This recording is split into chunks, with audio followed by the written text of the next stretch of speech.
বৌমা, তোমার মা কি ছাড় দেওয়া শেখায়নি? তুমি আটা মাখো, আমি ছাড় দিচ্ছি। তুমি আটা মাখো।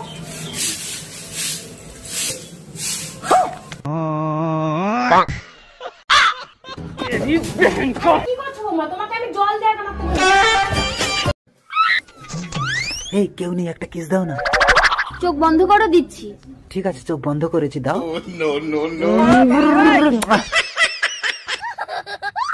ভালো লেগেছে তো? খুব ভালো। কি হলো ব্যাপারটা?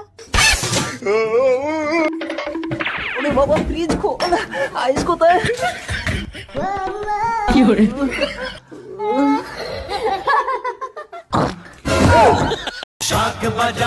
এই দাঁড়াও, ওর বউ পালিয়ে গেছে, ওকে তুমি বিয়ে করো না।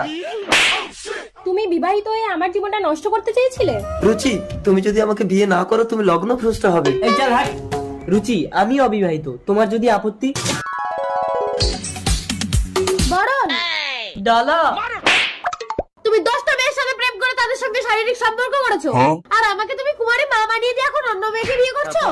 দেখেছো রুচি, আমার খাবারে তো মাত্র একজন মুখ দিয়েছে, তবু আমি এঁঠো, কারণ আমি বিবাহিত। আর ওর খাবার যে 10 জন মিলে চেটে পুটে খাচ্ছে, তবুও এঁঠো না, কারণ ও অবিবাহিত। দেখেছেন, যেটা উপর থেকে দেখতে ভালো তার ভিতরটা কিন্তু কালো। আমি তোমাকে ভীষণ ভালোবাসি পাখি। মিথ্যে।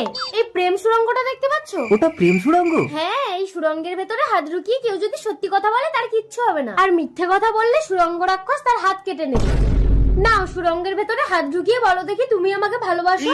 না, লেডিস ফার্স্ট, আগে তুমি হাত ঢোকাও দেখি তুমি আমাকে কেমন সত্যিই ভালোবাসো। ঠিক আছে, আমি তোমাকে ভীষণ ভালোবাসি পুলক। কিছু হয়নি তোমার? না। আমাকে কি হাত ঢোকাতেই হবে পাখি? এবার তুমি ঢোকাও। আমার মুখের কথা কি তোমার বিশ্বাস হয় না? আমি তোমাকে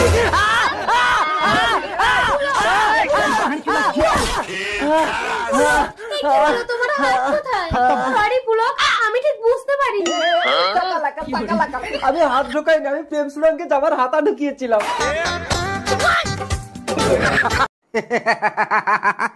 পল্টু, তোর বউকে কিডন্যাপ করে এনেছি, এক্ষুনি 5 লাখ টাকা নিয়ে চলে আয়। ওই বউটা আমাকে এতদিন কিডন্যাপ করে রেখেছিল ভাই, তুই তুলে নিয়ে গিয়ে ভালো করেছিস, আমি মুক্ত হয়ে গেলাম। বেরিয়ে এসে দেখো, আমার বোন এসেছে। আল্লাহ, শ্বশুরের গুদামে এত সুন্দর প্রোডাক্ট থাকতে থাকতে আমি একটা যাচ্ছে তাই জিনিস নিয়ে চলে এসেছি। বোন, এটা তো জামাই বাবু। ও সোনা, আমি যেন কিছু দেখতে পাচ্ছি না।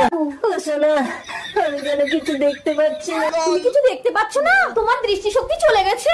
আমাকে দেখতে পাচ্ছ? হ্যাঁ, এই তো তোমাকে ধরেছি। তুমি কিছু দেখতেই পাচ্ছ না, এবং তুই কিছু মনে করিস না, আসলে তো জামাই বাবু চোখে দেখতে পাচ্ছে না। ওগো, তুমি যখন এই পৃথিবীর আলো দেখতে পাচ্ছ না, আজ থেকে আমি ওই পৃথিবীর আলো দেখবো না। সারা জীবন চোখ বেঁধে রেখে তোমার কষ্ট অনুভব করবো। জামাই বাবু, দিদি, মনে হয় আমি অপয়া, আজ থেকে তোর সব কাজ আমিই করে দেবো। আরে সারি, তোমার দিদির কাজ সব ঘরের ভিতরে। কই গো, কই গেলে? আর 6 মাস হয়ে গেলে তোমাকে আমি হাতে নাগালেই পাচ্ছি না। বোন, একটু দেখ, তুই অন্য জামাই বাবুটা কোন দিকে গেল?